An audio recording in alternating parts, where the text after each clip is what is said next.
sayang sekali polusi Jakarta kemarin,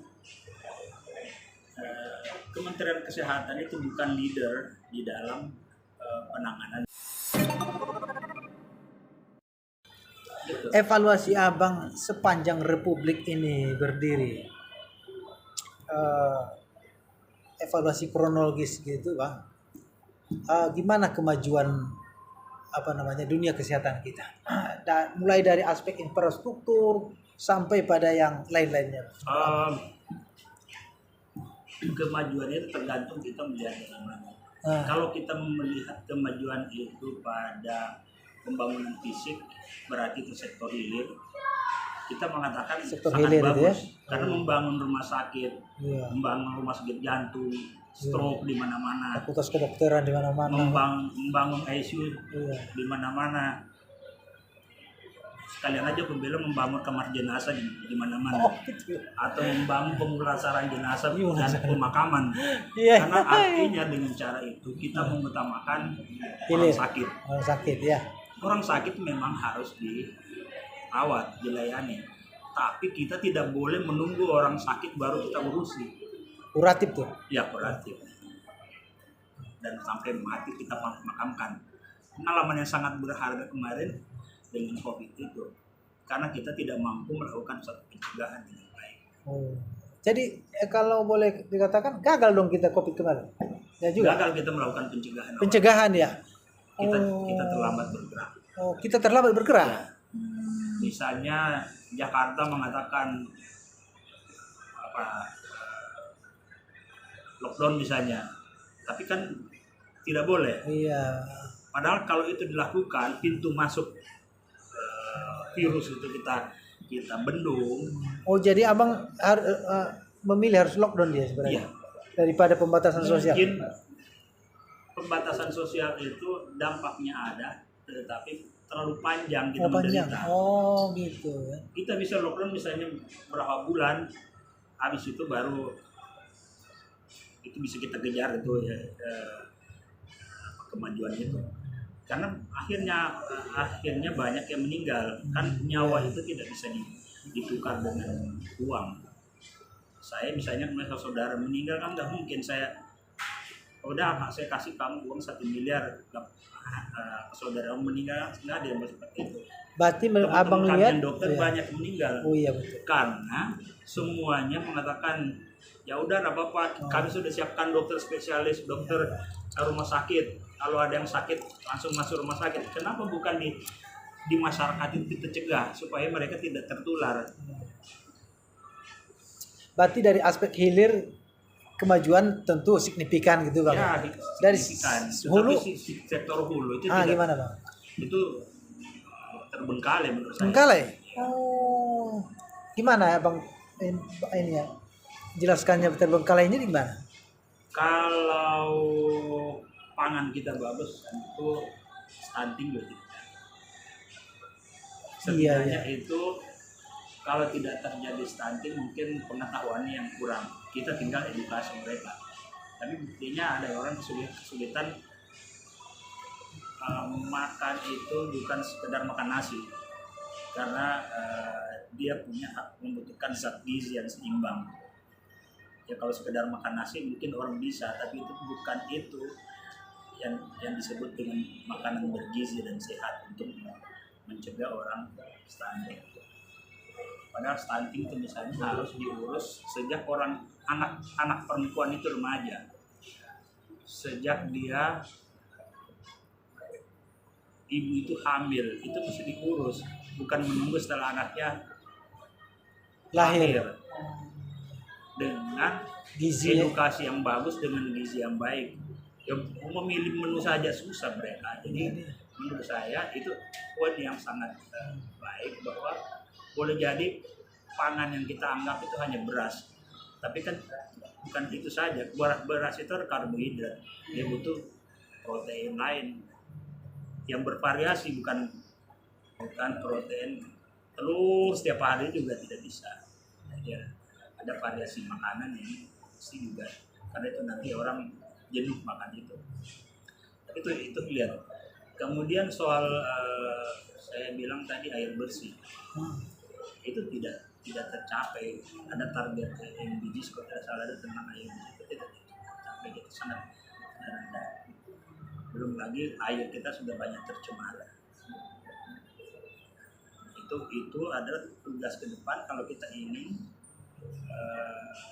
sampai pada masyarakat sehat dengan itu, maka itu semuanya harus diperbaiki.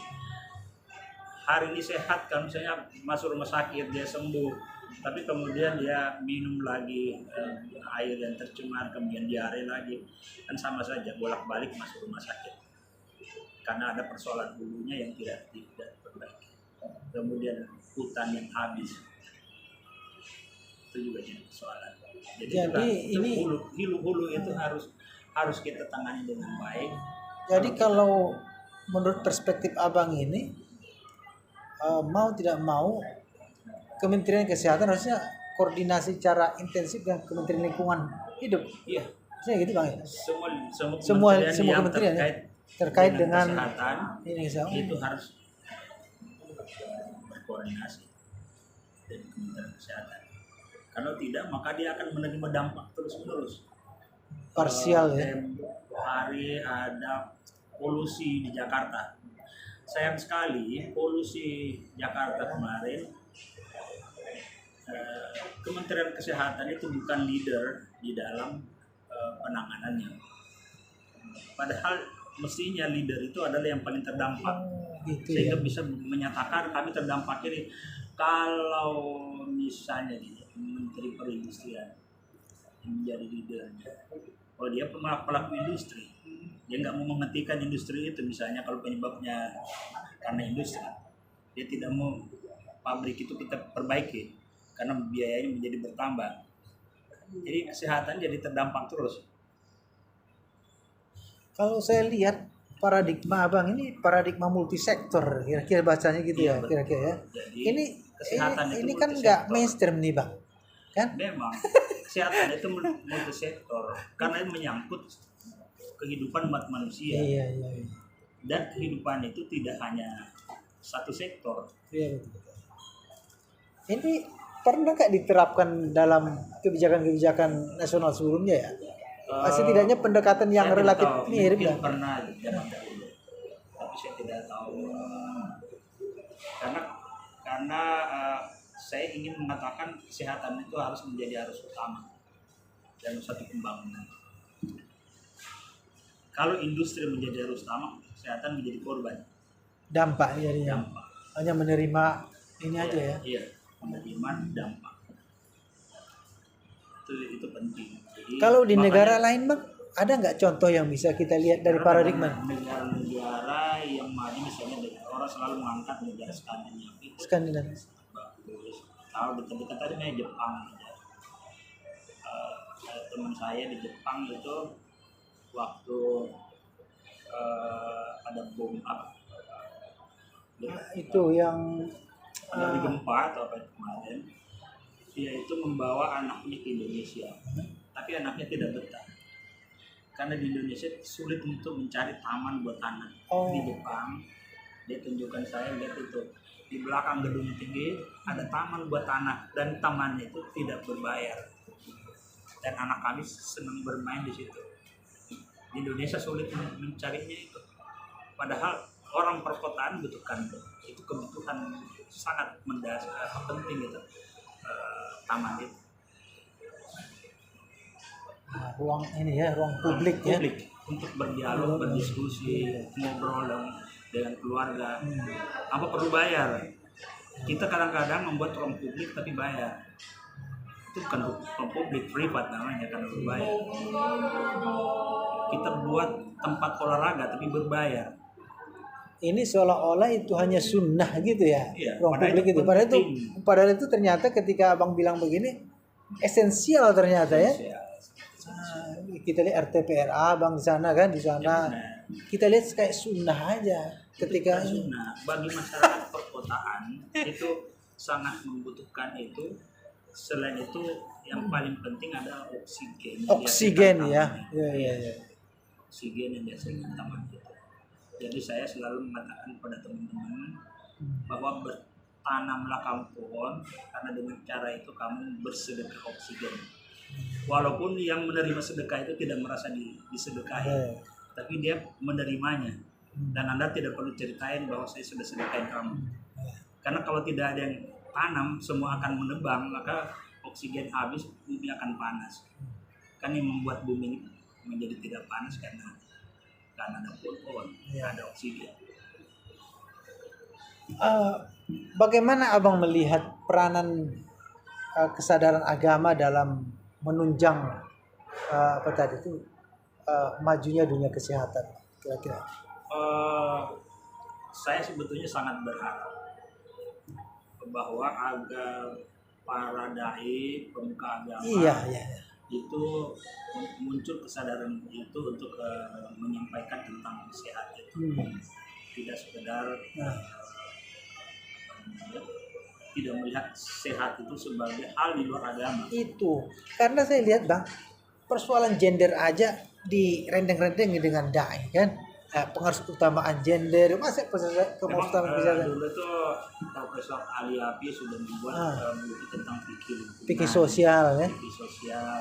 Kemudian kalau tidak salah Profesor Siap juga ada buku tentang fikih.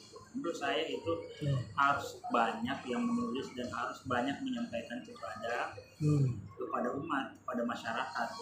Begitu juga saya kira umat yang beragama dan silakan menyampaikan pentingnya bersedekah oksigen. Sedekah oksigen ya. Bersedekah air. Karena kalau kita menanam pohon maka kita juga akan menyimpan air.